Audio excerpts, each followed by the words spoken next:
What's on, ladies and gentlemen? My name's Ross, I like games, and today, I told myself I wasn't really going to be doing much work today. And my kids are in bed, so I need to be a little bit quieter than normal. But Bandai have gone and revealed, like, all the leaders from OP-03. So what am I going to do? Not make a video about them?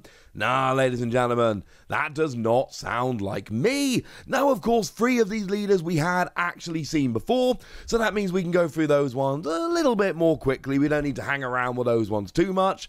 But then we've got the other 5 leaders.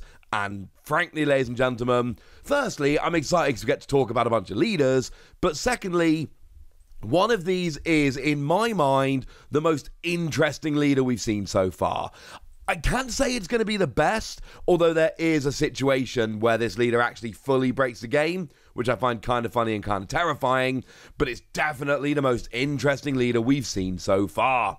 So in terms of leaders we'd already seen, let's just remind ourselves nice and quickly. Arlong is a dual colour green and yellow leader, which needs 5,000 power for life, we know that. Don X2, when attacking, pay 1, play a cost 4 or lower character with a trigger effect from your hand. Playing characters for free, this is good, I can get on board with that. Rob Lucci is monocolour, so 5,000 power, 5 life. On your turn, once per turn, you may discard 2 cards from your hand. And when an enemy character is KO'd, make this leader active. You're making yourself active more. That's a very good thing. And then we've got Charlotte Katakuri, Don X1, when attacking, this is monocolour yellow obviously, look it up to 1 card from the top of either player's life, put it back on the top or the bottom, and then this leader gains 1,000 power for the battle. So there's a little bit of life manipulation and a bit of extra power. This is very, very nice. But we've seen them before. Let's look at the new leaders, and let's start off with Nami. And I'm sorry, Nami just looks like about the best. Well, not necessarily the best, but certainly the most interesting leader we've seen so far. So we've got mono blue leader here, and there's a rule here that when your deck reaches 0 cards, instead of losing the game like you usually would, you win the game instead. So actually, you are being encouraged to draw through your deck as fast as humanly possible. We've also got Don X1. When your opponent takes damage to their life through the attack of this leader, you may trash the top card of your deck, so it kind of helps you mill just a little bit. So basically, if blue ever gets good enough draw power, you can make a deck with Nami here, where basically all you do is try and play and draw super aggressively, run through your deck and win the game. You will play an awful lot of blockers, as many blockers as you can possibly get your hands on, to stop your opponent taking their life and winning. And then there's things like Dracul Mihawk, 4-cost character, Don X1, when attacking, draw 2 cards and trash 2 cards from your hand. 50-card deck, so that's 4% of your deck right there, drawn, job's a good un. There are some others, they're not amazing, honestly. Dracul Mihawk really stands out as the best ones here. I mean, we could mention Bo Hancock, when attacking, draw a card, trash a card from your hand.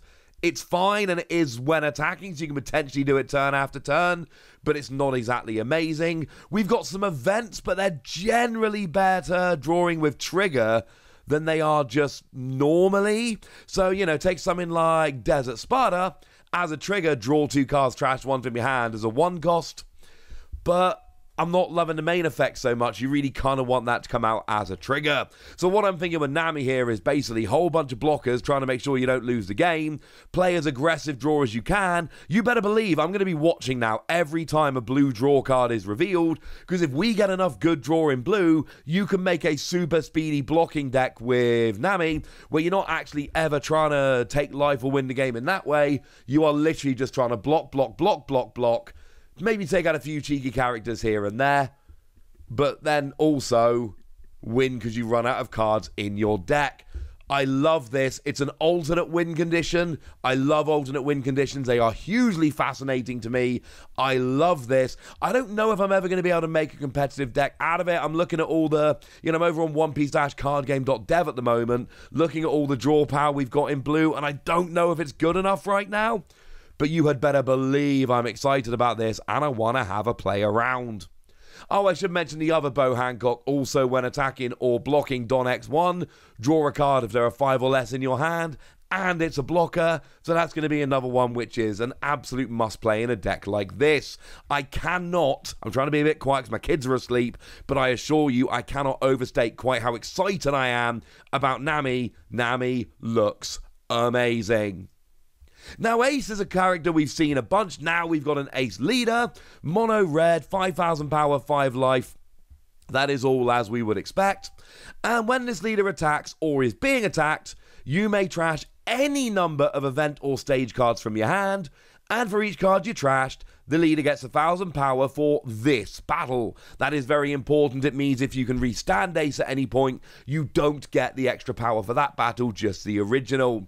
You have to have a bunch of event and stage cards, i.e. not characters, and you have to trash them without actually playing them. This is a weird character, or leader, and I'm extremely interested to see what people actually do with this, because there is a scenario where people make a deck with a ridiculous amount of events, and with lots of events you know you're getting lots of triggers, and then they're able to just get rid of them all and life is good, and they've got super powerful leader running through.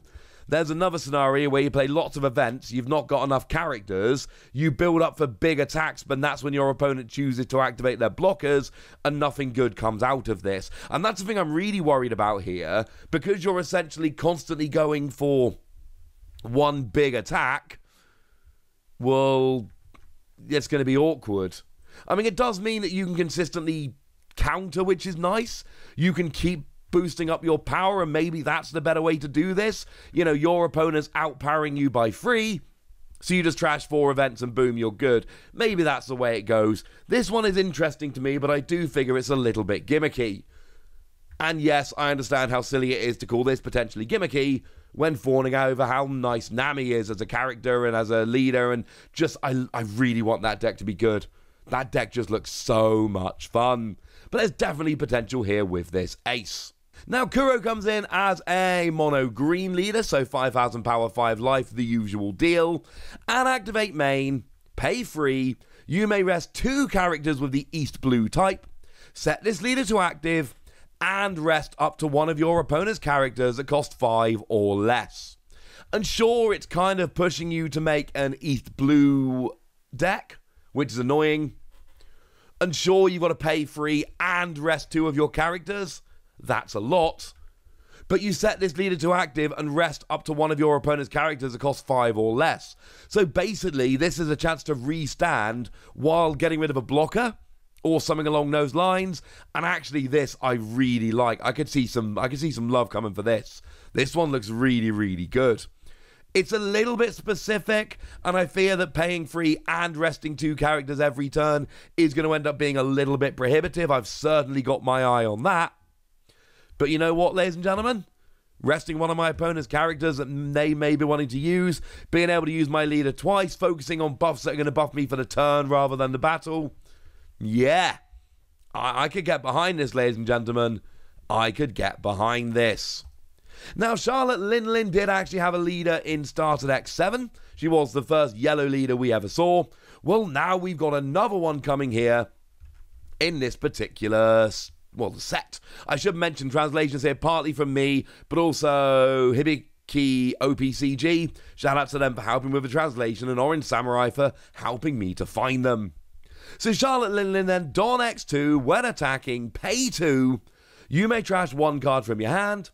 If you have 1 or fewer cards in your life, put up to 1 card from the top of your deck on top of your life.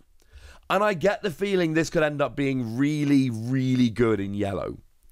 Because sure, you got to pay 2, and sure, you got to trash a card from your hand. But one of the things that yellow does, we've seen this already, one of yellow's tricks, yellow's real whole gimmick is I'm going to use my life to activate skills. I'm going to take life to activate skills. I'm going to have skills that activate when I've got fewer life than my opponent or a certain number of life or things along those lines. And having a leader here, and I should mention, I haven't said this, let me say it now, this is a dual color black and yellow leader, so you got 4 life, but this is not a mono yellow, it is a dual color black and yellow. And yeah, I really like this as a yellow leader. Being able to consistently put my life back, pretty good, honestly. And we know yellow are going to have a bunch of skills that activate when you got fewer life than your opponent. So starting off with 4 could actually end up being a little bit of an advantage. This is one I've got my eye on. This one could be good. And then that means that the final one that we've yet to talk about is Iceburg. We've got ourselves a purple leader here, monocolor I should say. Now this leader cannot attack, which sounds really bad, right?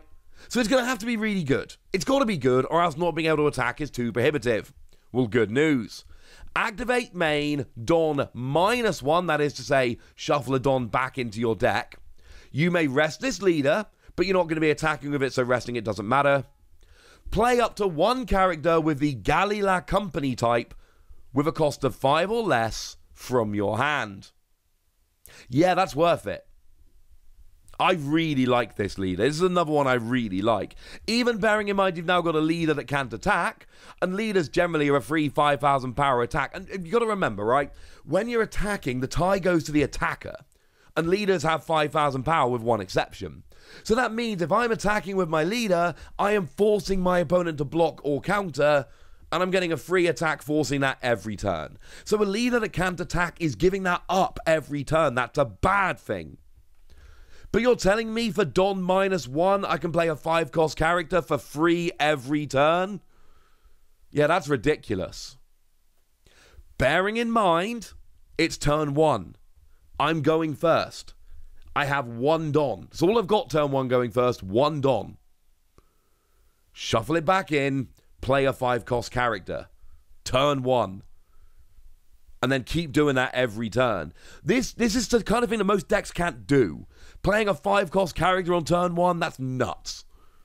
Playing a 5-cost character on turn 2 and still having a Don left over, that's nuts.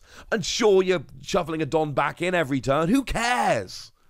Nobody cares, ladies and gentlemen, because you're basically getting 5 Don worth of stuff. Yeah, I'm absolutely fine with that, ladies and gentlemen. I am absolutely fine with that. Do bear in mind, it doesn't say once per turn, it just makes you rest the leader. So what that means is if you've got cards that can restand your leader, yes, you can use this skill more than once during your turn and play multiple 5-cost characters. The not being able to attack really gets me, but this is a very interesting leader. None of them jump out to me like Nami does. I want to make a blue Nami deck. I really, really want to make a blue Nami deck.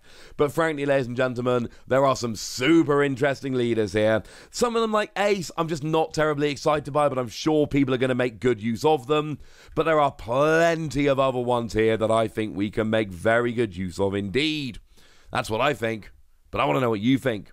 So let me know in the comment section, would you? Go nuts! Be nice.